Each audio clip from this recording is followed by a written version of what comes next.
ready to ditch the brush and roller and achieve flawless finishes faster. Today, we're unlocking the secrets to using a Walmart paint sprayer, so you can tackle any painting project like a pro. First things first, let's unpack our sprayer. You'll typically find the sprayer itself, a paint cup or container, different spray nozzles, and maybe even a cleaning brush. Refer to your specific model's manual to ensure you have everything. Now, let's get to the paint.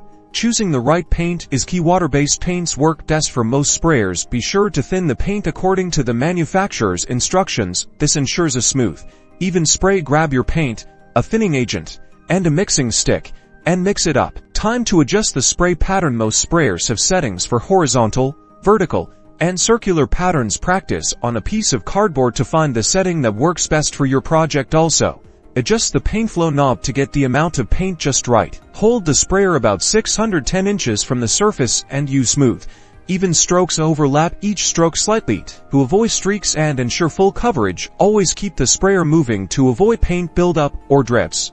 Cleanup is crucial for a long-lasting sprayer. Empty any remaining paint. Flush the sprayer with water or the appropriate solvent based on the paint you used, and disassemble the parts for a thorough cleaning. This prevents clogs and ensures your sprayer is ready for your next project.